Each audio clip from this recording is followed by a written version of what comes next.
রাতে একটু চিকেন রান্না করব, একটু ধনেপাতা তুলে নেব। চলে এসেছি, ছেলে বাড়ি এসেছে।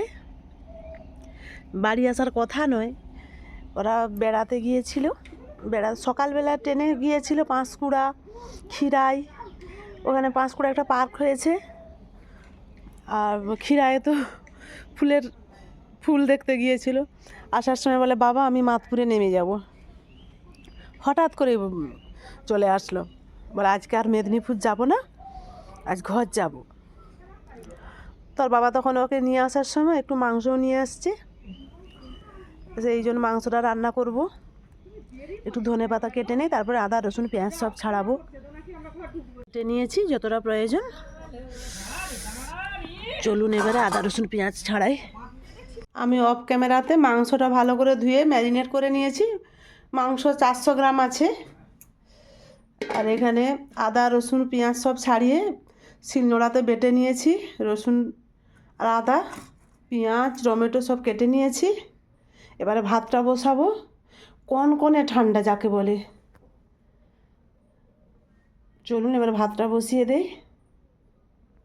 ভাতটা বসিয়ে দিয়েছি। মা ছেলে দুজন খাবো। মেসে সব দিন রুটি খায়, আজকে সারাদিন ভাত খায়নি। সেই জন্য বললো মা আজকে রাতে ভাত করো, মাংস আর ভাত খাবো। আর ঠান্ডায় ঠান্ডায় বেশ গরম গরম ভাত আর মাংস খেতে দারুণ লাগবে। আগে ভাতটা ফুটে যাক, তারপরে আমি মাংসটা রান্না করব।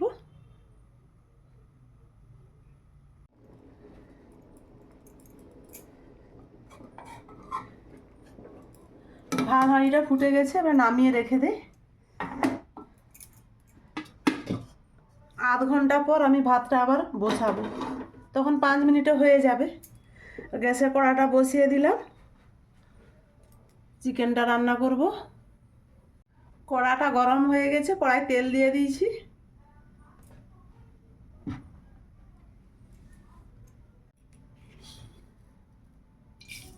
সামান্য একটু চিনি দিলাম।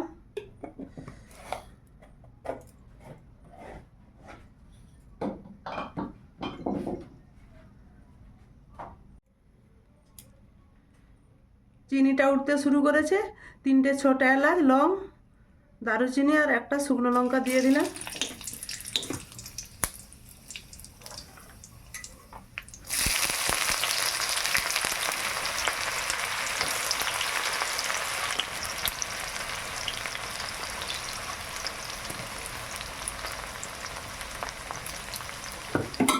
পেঁয়াজ আর টমেটোটা দিয়ে দিলাম।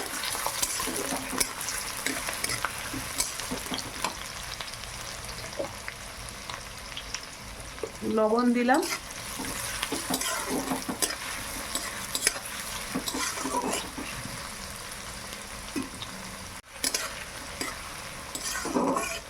একটু সিম আছে, পেঁয়াজটা ভাজছি যাতে গলে যায়। সময় নিয়ে পেঁয়াজটা ভাজলে পেঁয়াজটা কি সুন্দর গলে গলে যায়।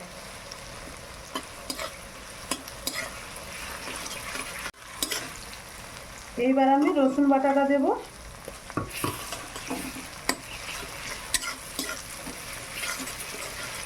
ছেলে এসে স্নান করেছে, 4:30টার সময় স্নান করলো। স্নান করে একটুকু মুড়ি খেয়ে দিয়ে ঘুমিয়ে গেছে। প্রচুর তো হেঁটেছে, ক্ষীরাই স্টেশনে নেমে ওখান থেকে হেঁটে ওই ক্ষীরাইয়ের ওই যে ফুলবাগান ওখান পর্যন্ত গেছে।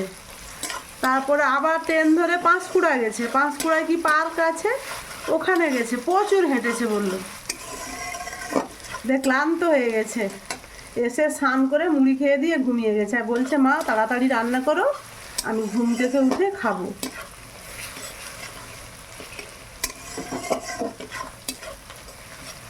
আজকে আসার কথাই নয়, হঠাৎ করে চলে আসলো।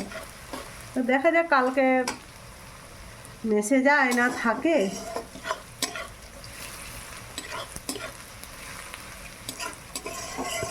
এইবার আমি আদাটা দেব।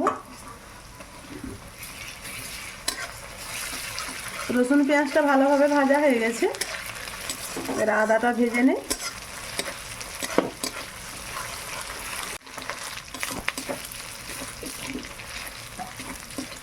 খুব ভালোভাবে ভাজা হয়ে গেছে। এইবার আমি হলুদ গুঁড়ো লঙ্কার গুঁড়ো দেবো।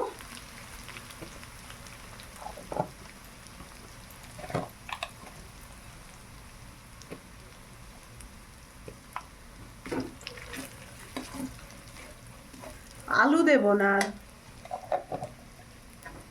এমনি কষানো করব। ছেলে বলেছে কষানো খাবে।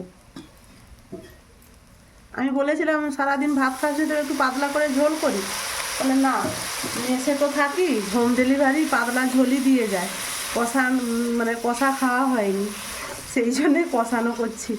বলেছিলাম 500 নিয়ে আসতে, ছেলে হিসাব করে 400 নিয়ে এসছে। আমি অবশ্য 2-1 পিসই খাবো না, শরীর তো খুব একটা ভালো নেই, আবার খিচুড়ি হয়েছিল খেয়েছি।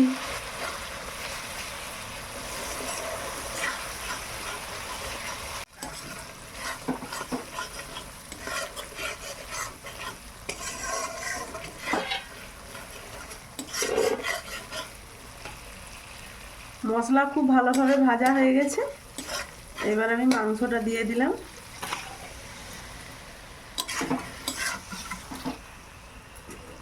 মাংসটার সঙ্গে সঙ্গে আমি ধনে পাতাও দিয়ে দিলাম, একসঙ্গে কষিয়ে নেব।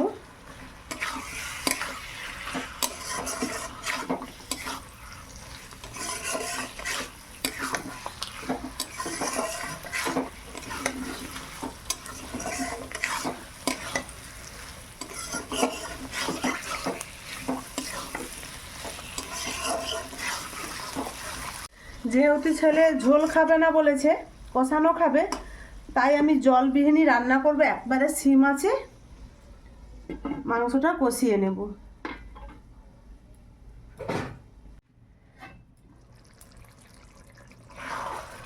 আমি 5 মিনিট পর ঢাকাটা খুলেছি, দেখুন মাংস থেকে জল বেরিয়েছে। এই জলটাতেই মাংসটা আমি কষিয়ে নেব। আর ইলেকট্রিকটা চলে গেছে।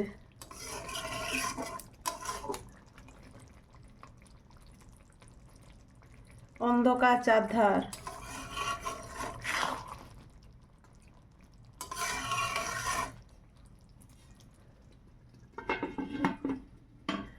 আবার আমি ঢাকা দিয়ে দিলাম, আবার 5 মিনিট পর আমি ঢাকা খুলে দেখব। এখনো কারেন্টটা আসেনি।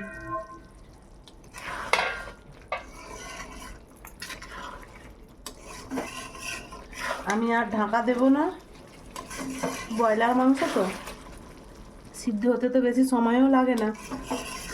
আবার আমি 10 মিনিট ঢাকা দিয়ে সিদ্ধ করে নিয়েছি।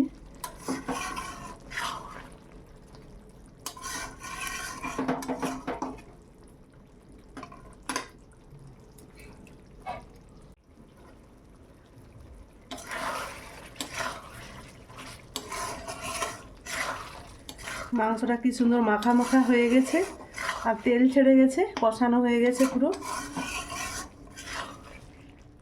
আর ওদিকে আমি ছোট দিকটাতে ভাতটা বসিয়ে দিয়েছি, অতক্ষণ বন্ধ ছিল, আমি আবার গ্যাসটা জ্বেলে দিয়েছি। এবার ভাতটা 5 মিনিট ফুললেই ফ্যানটা ঝেড়ে নেব।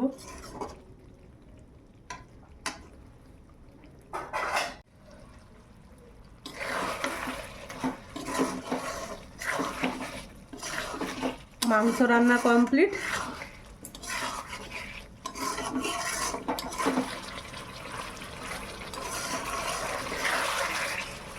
এবার একটা প্লেটে ঢেলে নেব।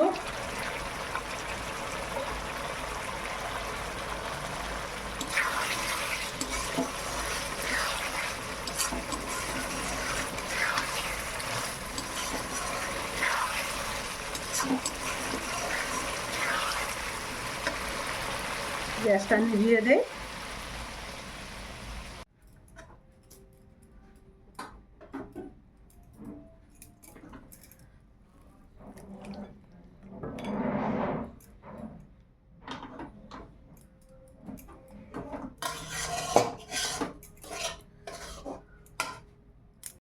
মাংস রান্না হয়ে গেছে, এবারে ছেলেকে ডাকি, ও তো ঘুমিয়ে আছে, তারপর মা ছেলে খেতে বসবো।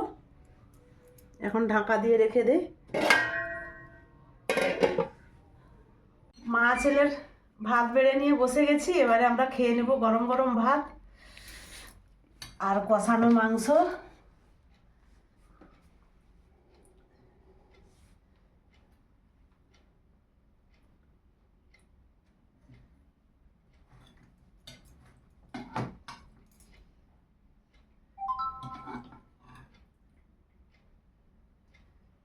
আর বন্ধুরা, চিকেন রান্নাটা কেমন হয়েছে অবশ্যই কমেন্টে জানাবেন। আমরা মা ছেলে এখন খেতে বসবো। আপনারা ভালো থাকুন, সুস্থ থাকুন।